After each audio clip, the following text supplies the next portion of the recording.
Europe 1 matin, Marc-Olivier Fogiel. Forcément sur Europe 1. La personnalité du jour. On estime sa naissance aux alentours de 1930, mais lui n'en connaît pas la date précise. Il est le chef de la tribu amazonienne des Kayapos. Il se bat pour la survie des siens et de sa forêt. Et cette semaine, il est en Europe pour présenter son autobiographie, Les Mémoires d'un chef indien, un livre écrit avec Jean-Pierre Dutilleux, un Français qui fréquente ce peuple depuis plus de 35 ans. Dans les prochains jours, il va rencontrer Nicolas Sarkozy et Jacques Chirac. C'est le chef indien Raoni qui est votre invité ce matin, Marc-Olivier. Et bonjour Raoni. Bonjour. Vous êtes donc le chef des Indiens Kayapos d'Amazonie, on vous connaît. Vous étiez venu il y a déjà une vingtaine d'années faire le tour du monde. Vous aviez rencontré François Mitterrand, le roi d'Espagne, le prince Charles, Jean-Paul II pour défendre votre peuple et la forêt amazonienne. Et vous revenez cette fois-ci à Paris, à nouveau avec un combat très fort, Raoni. Oui, je suis ici en France pour défendre ma terre natale, la terre de mes ancêtres. Elle se trouve loin, vous savez, en Amazonie, c'est en Amérique du Sud, c'est à des milliers de kilomètres d'ici. Et j'ai vraiment besoin du soutien de tout le monde.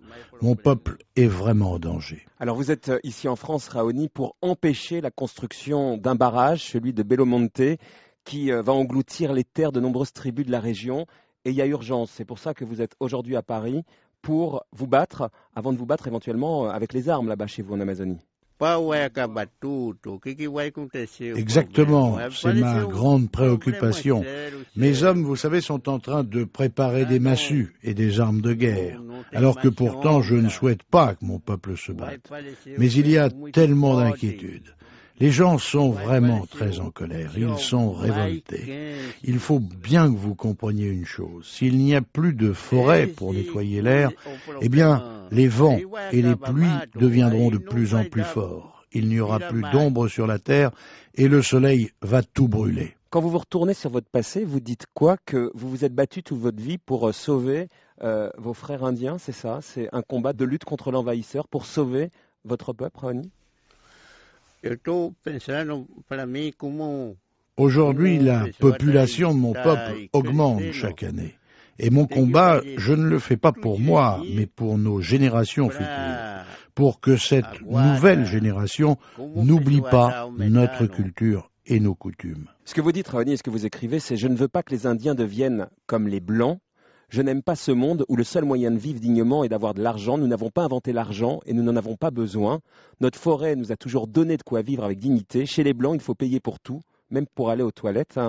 Et aujourd'hui, vous avez l'impression que votre peuple, les jeunes de votre tribu, ils rêvent du monde occidental en fait. Je suis très préoccupé par les jeunes de notre peuple. Ils veulent devenir comme les Blancs. Et cette situation est très inquiétante. Avant, par exemple, tout le monde portait le labré chez nous. Le labré, vous savez, c'est le plateau posé sur mes lèvres. Dans notre culture, celui qui porte le labré est prêt à mourir pour son peuple.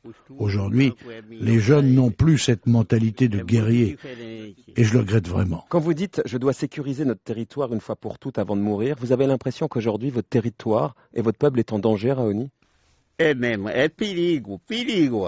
Oui, mon peuple est en danger.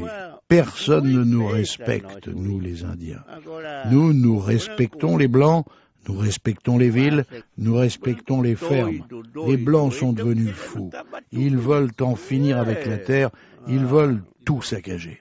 Justement, qu'est-ce que vous n'aimez pas dans notre civilisation à nous, des Blancs? En quoi cette civilisation, elle vous déplaît, Raoni? Les Blancs ont des coutumes très différentes des nôtres.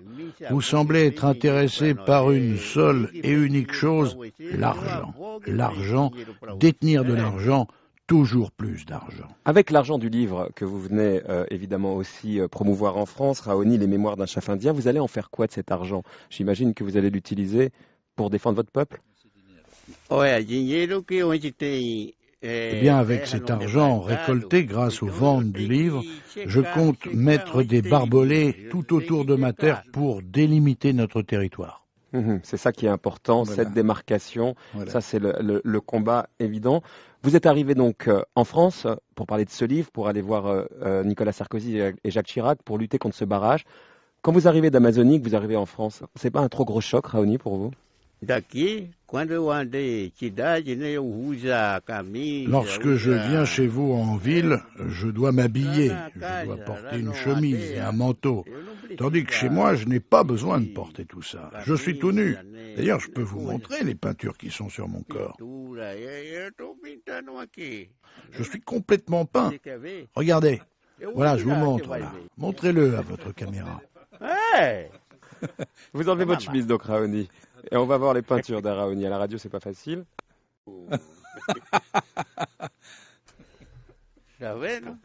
C'est une...